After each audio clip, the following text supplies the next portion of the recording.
والعاقبة للمتقين والصلاة والسلام على سيد المرسلين وخاتم النبيين وعلى آله وصحبه أجمعين أما بعد فأعوذ بالله من الشيطان الرجيم بسم الله الرحمن الرحيم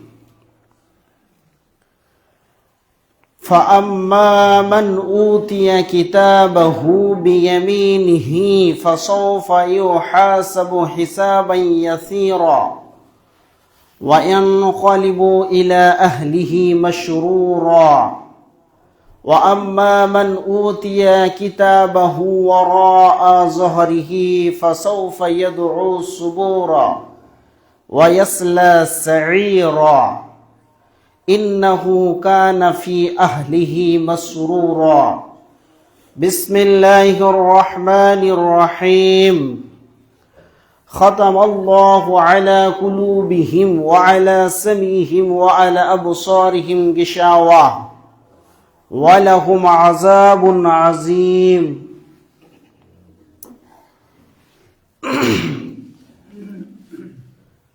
بسم الله الرحمن الرحيم قل هو الله أحد الله الصمد لم يلد ولم يولد ولم يكن له كفوا أحد সমস্ত প্রশংসা সে বিশ্ব বিধাতার আরশে আজিমে, যিনি আমাদের চিরপূজ্য চির উপাস্য চির আরাধ্য, যিনি আমাদের প্রতি দয়া করে রহম করে তিনার পবিত্র স্থানে আসার তৌফিক এনায়েত করেছেন। এর জন্য সকলে একবার মহব্বতের সঙ্গে বলি আলহামদুলিল্লাহ। দরুদ ও সালাম বর্ষিত হোক সেই মহামানবের প্রতি, যিনি এ উম্মতের জন্য অক্লান্তিক পরিশ্রমে সুনুরানি রাস্তা সুশীতল ছায়া দিন আমাদের হাতে দিয়েছেন। এর জন্য সে মহামানবের প্রতি লাখো কোটি দরুদ ও শান্তির ধারা বর্ষিত হোক। তাই সকলেই বলি আমরা সাল্লাল্লাহু আলাইহি ওয়াসাল্লাম, আল্লাহুম্মা সাল্লি আলাইহি আল্লাহুম্মা বারিক আলাইহি আল্লাহুম্মা আমিন। মুহতারাম মুকাররাম, আজকে আমি আপনাদের সামনে বেশ কিছু কয়েকটি আয়াত আপনাদের সামনে পরিবেশন করেছি। স্বল্প সময়ে কয়েকটি কথা বলে সমাপনী দিব ইনশাআল্লাহ। তো পৃথিবীর বুকে আমরা বসবাস করছি, এখন আমরা সকলে জীবিত আছি, এরপরে আমাদের মওত হবে, অর্থাৎ কিয়ামতের ময়দানে একদিন আমাদেরকে হাজিরি দিতে হবে। তো এই পৃথিবীর বুকে আমাদের চলাকালীন একবারও জাহান্নামকে মনে হয় না, এবং আমরা পরবর্তী জীবনে আমরা কামিয়াব হব কি না এ বিষয়ে আমরা কোনোদিন গবেষণা ফিকির করি না, এবং আমরা চিন্তা ভাবনাও করি না। আজকে আমরা পৃথিবীর বুকে একজনের সঙ্গে আরেকজনের মুলাকাত হলে, সাক্ষাৎ হলে আমরা কি বলি? কেমন আছেন, প্রথম শব্দ। দ্বিতীয় হলো পরিবার কেমন আছে, তারপরে আপনাকে জিজ্ঞাসা শুরু হয়ে যাবে কি করেন, কি কাজকর্ম, কেমন ইনকাম, মাসে কত টাকা আয় ব্যয়, বিভিন্ন ধরনের কথা আমাদের শুরু হয়ে যাবে। কিন্তু হালাকে একবার আমাদের এইরকম অনুশোচনা আসবে না, এবং যার সঙ্গে মোলাকাত করলাম, যার সঙ্গে কথা বিনিময় হচ্ছে, সেও বলবে না যে আখেরাতের কিছু পুঞ্জিপাটটা জোগাড় করলেন কিংবা করা হলো, কত রেকাত নামাজ পড়েন, কতটা আপনার ভিতরে আমল হয়েছে, এ ব্যাপারে আমরা গাফিল। তো আমরা একটা হাই স্কুলের হেডমাস্টারকে বলি যে ওই ব্যক্তি কামিয়াব। একজন ব্যবসায়িক যদি ভালো মোটা অঙ্কের পয়সা ইনকাম করে তাহলে বলবে হ্যাঁ খুব ভালো। তো এই রকম ধরনের অনেক অনেক অনেক স্তরের মানুষকে আমরা খুঁজে পাবো, কিন্তু প্রকৃত কামিয়াব কে আর কোন লোকটা সফল কাম, এই ব্যাপারে আজকে আপনাদের সামনে কিছু আলোচনা করব। ভূমিকায় সাজাতে গেলে এই জুমার সময়গুলো ভূমিকাতেই চলে যাবে। তো আমি সরাসরি আয়াতের তর্জমা এবং তফসিরে নেমে গেলাম। একটু কানটা ভালো করে শুনবেন এবং মুষ্টিমে আমরা জয় যে কয়জন আছি আমরা এই কথাগুলোকে শোনার পরে আমল করব, সকলে বলি ইনশাআল্লাহ। তো ভাই শিক্ষিত সুধী মণ্ডলী, প্রকৃত কামিয়াব কে আপনাকে প্রথমে জিনিসটা বুঝতে হবে। ভাইরা আমার, আল্লাহ তাবারাক ওয়া তাআলা যাকে কামিয়াব করবেন, যে ব্যক্তির হাতে কঠিন কিয়ামতের দিন তার ডান হাতে সার্টিফিকেটটা ধরিয়ে দেবেন। ফাআম্মা মান উতিয়া কিতাবাহু বিয়ামিনিহি, আল্লাহ তাবারাক ওয়া তাআলা বলেন, যে লোকটি কিয়ামতের দিনে আমি আল্লাহর তরফ থেকে তাকে ডান হাতে সার্টিফিকেটটা দিয়ে দেব, আর যে ডান হাতে সার্টিফিকেট পেয়ে যাবে ওই লোকটি হলো পৃথিবীর বুকে সবচাইতে বড় কামিয়াব, এবং ওই লোকটি হলো সফল। আর যে লোকটি ডান হাতে সার্টিফিকেট পাবে না ওই লোকটি চিরজীবনের জন্য নাকাম। তার এহ জগতেও কোনো মূল্য নাই এবং পর জগতেও মূল্য নাই। তবে যেই লোকটি ডান হাতে সার্টিফিকেট দিবে না তাকে আল্লাহ কেমন করে সার্টিফিকেটটা দেবেন এবার শোনেন। ওয়া আম্মা মান উতিয়া কিতাবাহু ওয়ারা যহরিহি, আল্লাহ তাবারাক ওয়া তাআলা আর একজন তার পাপাচারী বান্দাকে দেবেন। কিভাবে দেবেন? ওই বেঈমানের দিকে তাকাবে না, ও নিম খারাপের দিকে তাকাবেন না, ওই রকম মাতালের দিকে তাকাবেন না। কঠিন কিয়ামতের দিন আল্লাহ কঠিন অন্ধকারের ভিতরে আল্লাহ তাকে তার চেহারাটা দেখাবেন না, এবং ওই বেঈমানের হাত দুটোকে পিছন দিকে বাঁধা থাকবে, আর ওই বাঁধা থাকা অবস্থায় তার হাতে তার জাহান্নামের সার্টিফিকেটটা গুঁজে দেবে, আর ওই লোকটিকে এইরকম দেওয়া হবে। আর যখনই ওই বেঈমানকে আল্লাহ তার পিছন দিকে সার্টিফিকেটটা দিয়ে দেবেন, ওই সার্টিফিকেট পাওয়ার পরে ওই বেচারি তখন বলবে, ওয়ায়াসলা সাইরা ফাসাউফা ইয়াদউ সুবরা, হায় রে হায়, আমি কোন ঝামেলায় পড়ে গেলাম, ফেসে গেলাম, জ্বলে গেলাম, পুড়ে গেলাম।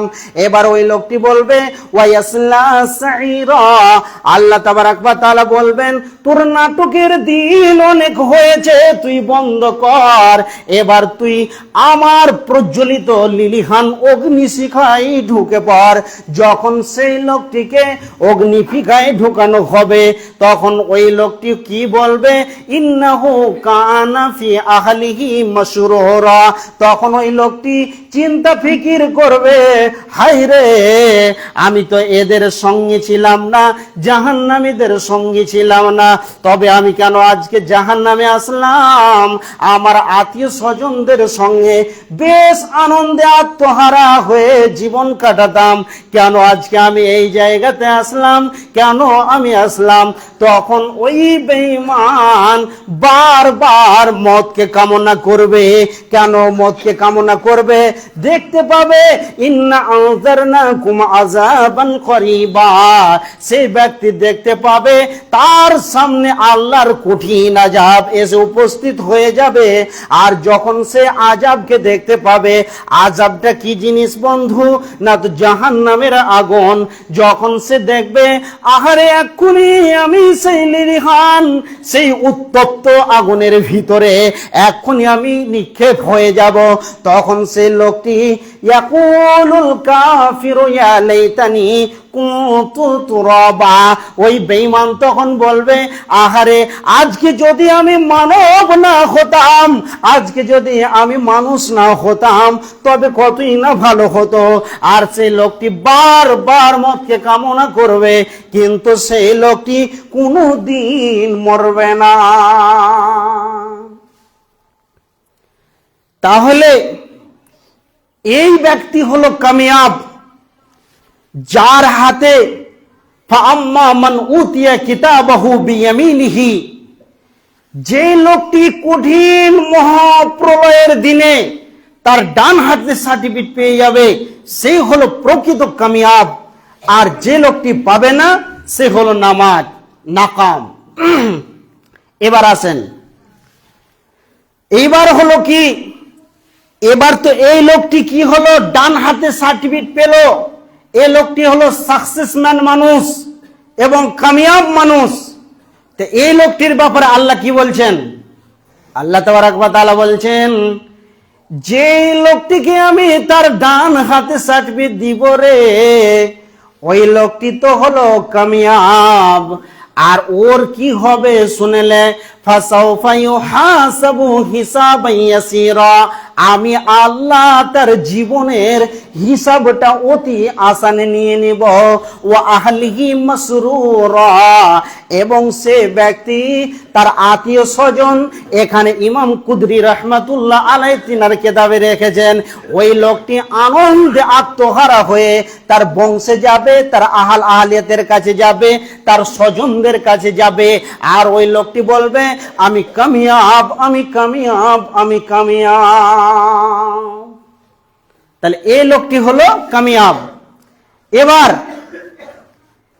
পৃথিবী ধ্বংসের পূর্বে আল্লাহর নবী কি বলছেন দেখেন, পৃথিবী যখন ধ্বংস হবে, এখন পৃথিবীতে অনেক বিজ্ঞ আলেম আছেন, এবং এই আলেমরা হলো যত নবী রসুল এসছেন, এ নবী রসুলদের দায়িত্ব ছিল এই জনসাধারণের পিছনে এরা রাখওয়ালি করেছেন। রাখওয়ালি বুঝেন তো? এগুলো হচ্ছে রাখওয়ালি মানে কি, তাদেরকে দ্বীন ইসলামে দীক্ষিত করেছেন এবং তাদেরকে মসজিদওয়ালা করেছেন, এটা তিনাদের দায়িত্ব ছিল। এবং আলেম ওলামাদের দায়িত্ব হলো যে কি করে এই জনসাধারণের মানুষকে কি করানো হবে, মসজিদওয়ালা কি করে করতে হবে, এটা তাদের টার্গেট। এবার যতদিন অতিবাহিত হয়ে যাবে তত নিকটবর্তী আসছে কি, কিয়ামত।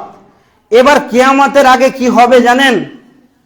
বিশ্বনবী বলছেন, কিয়ামতের পূর্বে যাদের ভিতরে ইলম আছে, যারা জ্ঞান সম্পন্ন ব্যক্তি, তারা কোরআন তেলাওয়াত করবে, হাদিস পড়বে, আর আপনার কিনা আল্লাহর জিকির আজকার করবে। এই জিকির আজকার করবে করবে করবে করবে, কিন্তু এমন একটি পরিস্থিতি চলে আসবে যে মুকুটময় মহাগ্রন্থ আল কোরআনকে আমরা পড়ি, যখন কিয়ামতের সন্ধ্যা ঘনিয়ে আসবে, তখন আল্লাহ তাবারক ওয়া তাআলা এই রকম বান্দাদের ভিতরে কেমন শুরু করবেন না, তো কোরআনটাকে দেখতে পাই আমরা, গোটা কোরআনের এইভাবে করে করে করে করে কোরআনে কতগুলা নোক্তা আছে, জাবার আছে, এত বর্ণনা দেয়া যাবে। এবার আপনি কি করবেন, এই কোরআনটাকে রাত্রিবেলায় দেখবেন, দেখার পরে কোরআনটাকে টেবিলের উপরে রেখে দেবেন। আবার যখন সকাল হয়ে যাবে দেখবে তো কোনো জেরও নাই, জাবারও নাই, নোক্তাও নাই, আর 114খানা সূরাও নাই, সমস্ত কোরআনটা সাদা পাতার মতো হয়ে গিয়েছে। খাতার পাতাতে যেমন কিছু লেখা থাকে না, তো কোরআনের ভিতরে আর কোনো জের, নোক্তা, জাবার, জজম, পেশ আর কিছুই দেখতে পাওয়া যাচ্ছে না। তো এইরকম অবস্থাটা কেন হবে? কেন হবে বন্ধু? আল্লাহ তাবারক ওয়া তাআলা বলছেন যে পৃথিবীর বুকে আল্লাহকে ডাকনেওয়ালা কেউ থাকবে না, কোরআনের মূল্য কেউ বুঝবে না, হাদিসের মূল্য কেউ বুঝবে না। এরকম অবস্থা যখন শুরু হয়ে যাবে তখন আমার আল্লাহ দেখবেন আর কোরআনকে অপমাননা করা যাবে না। তখন আল্লাহ তাবারক ওয়া তাআলা কি করবেন, কোরআনের ভিতর থেকে সমস্ত বস্তুকে তিনি তিনার কুদরতি পাওয়ারে উঠিয়ে নেবেন। এবার আল্লাহ তাবারক ওয়া তাআলা কি বলছেন, যখন আমি দেখব রে যে একটা মানুষ আমাকে ডাকনেওয়ালা নাই, তখন আমি আল্লাহ পৃথিবীটাকে ধ্বংস করে দিব। যখন আর কেউ ডাকনেওয়ালা থাকবে না, বিশ্বনবী বলছেন লা তাকুমুস সাআতু ফিল আরজি হাত্তা ইয়াকুলু আল্লাহ, যে আর পৃথিবীকে রাখার কোনো প্রয়োজন নাই, এবার পৃথিবীকে চাষ আবাদ করার মতন আমাকে ডাকনেওয়ালা আর কেউ নাই, তখন আল্লাহ পৃথিবীটাকে ধ্বংস করে দেবেন। এবার ঈমানটা কোথা থেকে এসছেন, ঈমান কোথা থেকে এসছে? বিশ্বনবী কি বলছেন, ইন্নাল ঈমানা লা ইয়ারজুনা ইলাল মাদিনাতি, ঈমান এসছে পৃথিবীতে ছড়ালছে কোথা থেকে না, তো মসজিদে নববী মদিনা মানওয়ারা থেকে। আজকে দেখেন, যখন প্রথম মদিনাতে ঈমান আসলো, সে ঈমান প্রথমে আসলো কোথায়, কাদের মাধ্যমে এসছেন না, তো সাহাবা ইবনে মাজমাইনদের মাধ্যমে।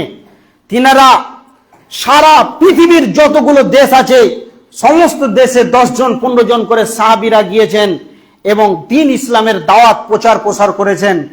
এরপরে আল্লাহর নবী বলছেন, ঠিক যখন কিয়ামত ঘনিয়ে আসবে তখন আবার কি হবে না, তো একটা সাপ যেমন দিনের বেলায় গর্তে লুকিয়ে থাকে পৃথিবীর চতুষ্পদ জন্তু প্রাণীরা, রাত্রিবেলায় তারা আহার করে, তো ঠিক একটা সাপ যেমন গর্ত থেকে বের হয় আহার করার পর আবার যখন সে ঢুকে যায় গর্তে, তো ঠিক ঈমানটাই এসছেন সারা পৃথিবীতে মদিনা মানওয়ারা থেকে।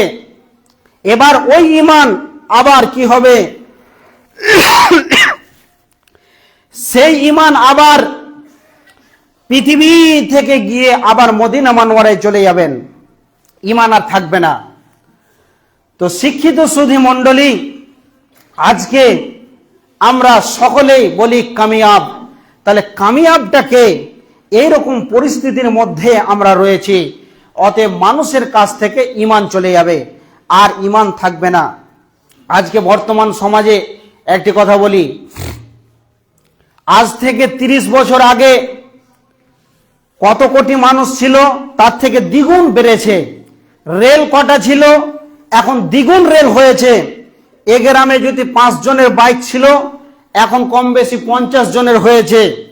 এইভাবে রেল বাড়ছে, ট্রেন বাড়ছে, প্লেন বাড়ছে, জনসংখ্যা বাড়ছে, মানুষ বাড়ছে পৃথিবীতে, কিন্তু মসজিদে নামাজি বেড়েছে, বাড়েনি। তো তাহলে জানতে হবে যে আমাদের পরিস্থিতিটা একদম শোচনীয় ব্যাপার। এবার আমাদের পৃথিবী ধ্বংস হবে মানে কি, আমরাও সেই জগতে পাড়ি দিতে চলেছি। তাহলে পৃথিবীতে সাকসেসম্যান মানুষ হলো ওই যে লোকটি বেশি বেশি করে আখেরাতের পুঁজিকে জোগাড় করবে। এর জন্য শেখ সাদি আলাইহি রাহমা বলছেন, গামে দুনিয়া মা খোরকে গম গমে আস্ত, হামা গম খাফরুতা আজি আস্ত, গামে দুনিয়া মা খোরকে বেহুদা আস্ত, হিচকা সে দর দুনিয়া নয়া সুদা আস্ত, ইয়া ইলাহি বদি তু তৌফিকম, রাহবানু মা জুজবে দিয়া তাহকিকম। আজকে আমরা পৃথিবীকে সুসজ্জিত করে সাজাতে হবে এই বলে পাগল শেখ সাদি আলাইহি রাহমা বলছেন, কিন্তু সবচাইতে বুদ্ধিমান বিচক্ষণ মানুষ তো সে যে আখিরাতকে সাজালো। এবার সাহাবা ইবনে মাজমাইন রাদিয়াল্লাহু তাআলা আনহুরা কিভাবে আখিরাতকে সুসজ্জিত করে সাজিয়েছেন দেখেন। যখন খন্দকের যুদ্ধ হয়,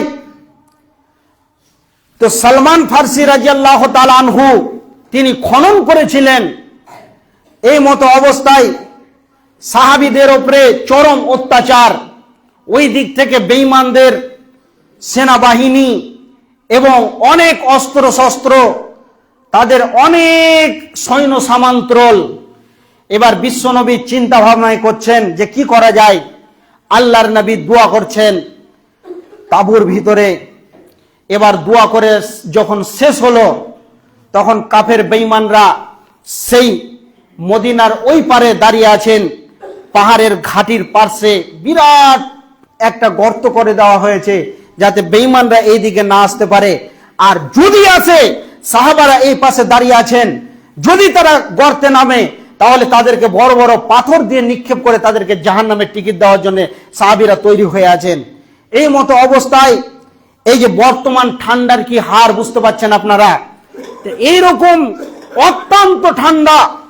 এই মতো অবস্থায় গভীর রাত যখন হলো, তখন আল্লাহ তাবারাক ওয়া তাআলার নবী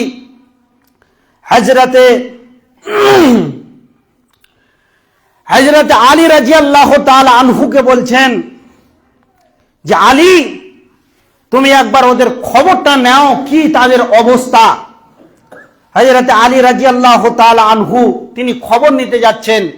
এই মতো অবস্থায় তিনি দেখছেন যে এত আল্লাহ তাবারাক ওয়া তাআলা সেই রাত্রিতে রসুলের দোয়াকে কবুল করেছিলেন, আর রাত্রিতে এমন ঝড় আর বৃষ্টি দিল যে সমস্ত ওদের তাঁবুগুলো ভেঙে চোরমার হয়ে গিয়েছিল।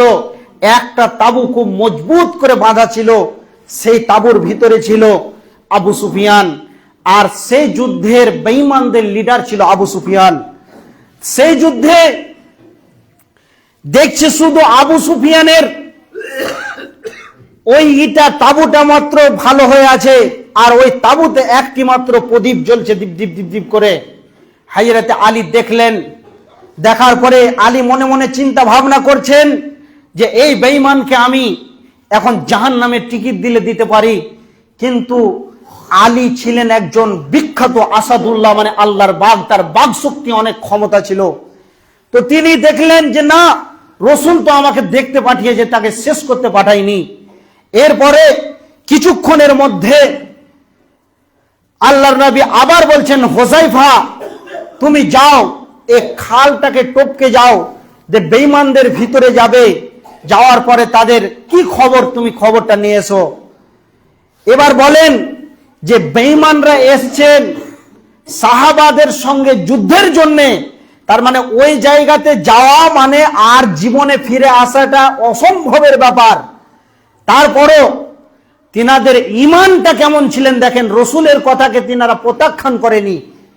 এবার ওই সাহাবী যখন যাচ্ছেন, তার পরের দিন রাত্রে অনেক যখন ঝড়, এত ঝড়ের গতি যে ফাঁকা মরুভূমিতে মনে হচ্ছে মানুষকে উড়িয়ে নিয়ে চলে যাবে, এইরকম অবস্থা। এবার বেঈমানরা আবু সুফিয়ান এলান করছে যে তোমরা কি করো, একে অপরের হাত ধরে নাও, তার কারণ না হলে ঝড়ে উড়িয়ে নিয়ে চলে যাবে। আর ওই ভিড়ের মধ্যখানে হযরতে হোযাইফা রাদিয়াল্লাহু তাআলা আনহু তিনি গিয়েছেন তাদের খবর আনার জন্য। এবার বলছে যে যে যার হাতটা ধরবি তার নাম জিজ্ঞাসা করে নিবি।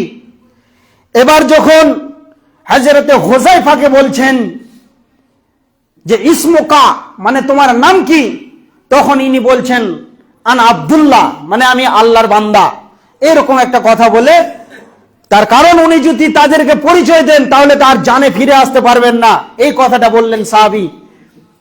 এরপরে যখন ঝড়টা হালকা থামলো, এরপরে তিনি চলে আসলেন। বিশ্বনবী মসজিদে নববীতে গভীর রাত্রে দোয়া করছেন, রব্বানা জালামনা আনফুসনা ওয়া ইল্লাম তাগফির লানা ওয়া তারহামনা লানাকুনান্না মিনাল খাসিরিন, রব্বানা আতিনা ফিদ দুনিয়া হাসানাতাও ওয়া ফিল আখিরাতি হাসানাতাও ওয়া কিনা আযাবান নার। তিনারা এই দুয়ার মাধ্যমে চেয়েছেন যে আমাদের এহ জগৎকে কল্যাণময় করেন এবং পরজগৎটাও কল্যাণময় করেন। তো এইভাবে সাহাবা ইবনে মাজমাইন রাদিয়াল্লাহু তাআলা আনহু এইরকম বেঈমানদের মধ্যখানে ঢুকে গেলেন। তো তিনার শক্তি, তিনার ক্ষমতা, তিনার সাহস তিনাকে ওই জায়গাতে পৌঁছায়নি। একটা জিনিস পৌঁছেছিলেন, সেইটা হলো কি তাদের ঈমানের পাওয়ার ছিল। আর আজকে আমরা শুধু নামে হু আর হ্যাঁ, আর মসজিদে যতক্ষণ খুতবা শুনলাম ততক্ষণ, বাদ বাকি যেই রকমের বেঈমান আমরা সেই রকম বেঈমান থেকে যাব, কোনোদিন পরিবর্তন হব না। অতএব আজকে আমি ছোট্ট মতো একটা বক্তব্য রাখলাম যে পৃথিবীতে কামিয়াব তো হবে সেই ব্যক্তি যে ব্যক্তি ডান হাতে সার্টিফিকেট পাবে। অতএব আল্লাহ মানুষের মতো নয়। একজন সাহাবী সামনে আল্লাহর নবী বলছেন আল্লাহ তাবারক ওয়া তাআলা কিয়ামতের মাঠে তিনি নিজে হিসাব গ্রহণ করবেন। তখন একজন সাহাবী বলছেন আলহামদুলিল্লাহ, আল্লাহ হিসাব গ্রহণ করবেন মানে আলহামদুলিল্লাহ। তো বলছে কেন তুমি আলহামদুলিল্লাহ পড়লে? তখন আল্লাহর নবীকে সাহাবীটা বলছেন যে আল্লাহর কাছে হিসাব দেওয়া এবং আল্লাহর কাছে হিসাব নেওয়াটা আমার কাছে একটা সামান্যটুকু ব্যাপার, আমার কোনো টেনশনের ব্যাপার নয়, কিন্তু পৃথিবীতে মানুষকে খুশি করা বহুত কঠিন। অতএব আজকে যে বক্তব্যটা রাখলাম যে পৃথিবীতে কামিয়াব হলো ওই ব্যক্তি যে লোকটি কি করলো, ওই আখিরাতের চিন্তা ভাবনা করলো এবং আখিরাতকে সুসজ্জিত করে সাজালো। এরপরে আসেন আল্লাহ তাবারক ওয়া তাআলা বলছেন খাতামাল্লাহু আলা কুলুবিহিম ওয়া আলা সামিহিম ওয়া আলা আবসারিহিম গিশাওয়া ওয়া লাহুম আযাবুন আযীম। এখানে আল্লাহ তাবারক ওয়া তাআলা কি বলছেন? কিছু কিছু মাস্তান আছে, বুঝতে পারলেন, শুনে শুনে বিরাট বড় আলেম হয়ে গেছে। তো ওরা কয়েকজন আলেমকে ফলো করে চলে। ওদের বক্তব্য হলো ও মৌলবীর বক্তব্য কেন শুনবো, আমি এটা করি না তো কি হয়েছে, ওর বাপের ক্ষমতা আছে করাবে। তো এই কথাটা বলল। এবার শুনেন আল্লাহর কোরআন কি বলছেন, ইন্নাল্লাযীনা কাফারু সাওয়াউন আলাইহিম আআনজারতাহুম আম লাম তুনজিরহুম লা ইউমিনুন। আল্লাহ তাবারক ওয়া তাআলা বলছেন এটা কারো বাপের ঘরের কথা নয়, কারো পকেটের কথা নয়। আল্লাহ বলছেন ওই লোকটি সারা পৃথিবীর নজরে হলো পাকা মুসল্লি এবং ইমানদার, এবং অনেক তিনি বক্তব্য দিয়ে মনে করে যে আমি বড় ইমানদার। তো যে লোকটা বলে, যাদের কাছে কোরআন হাদিসের কথা বলা হয়, যারা বলে যে ও বললো তো কি আমাকে আমল করতে হবে, তা আল্লাহ বলছেন লা ইউমিনুন, ও হলো পাক্কা বেঈমান, তার ঈমান নেই। এরপরে আল্লাহ তাবারক ওয়া তাআলা পরের আয়াতে বলছেন খাতামাল্লাহু আলা কুলুবিহিম ওয়া আলা সামিহিম ওয়া আলা আবসারিহিম গিশাওয়া ওয়া লাহুম আযাবুন আযীম। ওই বেঈমানের অন্তরে আল্লাহ গুমরাহির মোহর মেরে দিয়েছেন, ও জীবনে কোনোদিন হেদায়াত পাবে না। তার কানে আলা কুলুবিহিম, তার অন্তরে, ওয়া আলা সামিহিম ওয়া আলা আবসারিহিম, তার কানেও মোহর মেরে দিয়েছে। তার দিনের কথা তাকে ভালো লাগবে না, কারণ ও তো হলো পাক্কা বেঈমান। তারপর বলছে ওয়া আলা সামিহিম, তার কানেও মোহর মেরে দিয়েছে, ওয়া আবসারিহিম, সে চোখ দিয়ে দেখে কিন্তু দিন ইসলামের স্ট্রাকচার যতগুলো রুলস আছে তার চোখকে ভালো লাগবে না, তার কারণ আল্লাহ তার অন্তরে মোহর মেরে দিয়েছেন। ওয়া আলা কুলুবিহিম ওয়া আলা সামিহিম ওয়া আবসারিহিম গিশাওয়া ওয়া লাহুম আযাবুন আযীম। ওই বেঈমান অতি শীঘ্রই মরার পরে তাকে আযাবে আলিম, মানে আল্লাহর বড় আযাব তাকে গ্রাস করবে। এরপরে আসেন শিক্ষিত সুধী মণ্ডলী, আজকে আমরা কেমন এ এলাকাতে দেখবেন কাউরি 4 বেটা, কাউরি 5 বেটা, বাপ তো একদম ছুতে হেরা, একবারে জঘন্য। আমার বাপ এখন অত্যন্ত অসুস্থ, শরীর খারাপ, সে এই পৃথিবী মনে হয় ত্যাগ করবেন। তো এই অবস্থায় প্রতিটা সেকেন্ডে নামাজের বারাত। আরে আমরা তো এত বড় জুব্বা পড়ি না, নামাজ পড়লে বলবে যে মৌলভী সাহেবের ফতোয়ার বেলা প্রচুর আর নামাজ পড়ে না, এটা একটা মান সম্মানের ব্যাপার কিনা। তো প্রতিটা সেকেন্ডে নামাজের বারাত, বেশি বেশি কোরআন তেলাওয়াত কর বাড়িতে, এটা তার হুকুম। আর বর্তমান পরিস্থিতিতে গাঁ গ্রামে বাপ 6টা 7টা করে বেটা জন্ম দিয়েছে, কিন্তু নামাজের ধারে কাছে তো নেই। আবার ফের ইয়ে মুসলমানের বাড়িতে গান চলছে, ডিজে আর ভোজপুরি গান চলছে। তো একটা পরিবারের ভিতরে যদি তার বাপ, তার মা, তার বউ আছে, তার বেটি আছে, আর ভোজপুরি গান চলে ডিজে, তাহলে সোর কুকুরের থেকে এরা কোনটা ভালো হলো? সোর কুকুরে তো একটা চতুষ্পদ প্রাণীর একটা বৈশিষ্ট্য আছে। আল্লাহর যতগুলো প্রাণী আছে তাদের বৈশিষ্ট্য আছে, তার মধ্যে সুকুর হলো একটা অন্যরকম প্রাণী। একটা কথা বলছি, একটা খারাপ মনে করিয়েন না, একটা ছাগল যদি একটা ছাগলকে পছন্দ করে তো সে মনে করে যে আমি একাই ব্যবহার করব, তুই কেন আমার কাছে আসবি। অনেক প্রাণীর এরকম বৈশিষ্ট্য আছে যে আমি একাই তাকে চাই। আর শূকর নামে যে প্রাণীটা আছে, এই শূকরের বৈশিষ্ট্য হলো ও একা ব্যবহার করবে না। যে মাদ্দি, যে মহিলা শূকরের কাছে যাবে, তো ও একা ব্যবহার করাটাকে পছন্দ করে না, সে দল বলকে ডাকবে, যে বলে চ একসঙ্গে তার সঙ্গে ব্যবহার করব। ইশারাতে বলছি, কথাগুলো বুঝলেন? তো এই সব পরিবারগুলো হলো মানে সোরের থেকেও খারাপ। যাদের বাড়িতে গান চলে মুসলমান হওয়ার পরে, এই পরিবারগুলা সোরের থেকেও খারাপ। মানে সোরের চামড়া যেমন শক্ত আর সোরের যেমন কৃষ্টি কালচার খারাপ, তো এরকম পরিবারগুলো হয়েছে এরকম। যাদের বাপের সামনে ডিজে চলছে, তার বাড়িতে চলছে কি ভোজপুরি গান, তো এগুলো হচ্ছে শূকরের মতন। আর আল্লাহ নবীর তো হাদিস আছে যে আলা তোয়ামিন ওয়া সারাবিন ওয়া লাহাবিন ফায়াসবাহু কাদ মাসাকু, তারা রাত্রিবেলায় আনন্দ চিত্তে তারা আল্লাহকে চিনবে না, তারা এইরকম অবস্থায় বিভিন্ন ধরনের খাবার নিয়ে আসবে, মদ আর ভোগবিলাসী হয়ে আনন্দে আত্মহারা হয়ে চলবে। ফায়াসবাহু, তাদের সকালটা হবে কিরদান আলা খিনজিরান, তাদের আকৃতিটা হবে, তাদের ব্যবহারটা হবে বাঁদরের মতন, এবং তারা হবে সোর কুকুরের মতন। আল্লাহর নবীর হাদিস আছে। তাহলে এগুলো রসুল বলেছেন, মানে আপনি দেখে নেবেন, আবার দেখে নেবেন যে পরিবারের ভিতরে এরকম চলছে, তার মানে জেনে নিতে হবে যে শূকরের চামড়া দিয়ে ওরা গঠিত হয়েছে। তো যাই হোক, আল্লাহ আমাদেরকে পরিবর্তন করুক, আমাদেরকে হেদায়েত দেখ। সাহাবা ইবনে মাজমাইনদের মতন যেমন ঈমান ছিল, সেই রকম ঈমান আমাদেরকে দান করেন। সকলে বলেন আল্লাহুম্মা আমিন। আল্লাহ যেন আমাদেরকে কবুল করেন দ্বীনের উপরে। আর একবার বলেন আল্লাহুম্মা আমিন।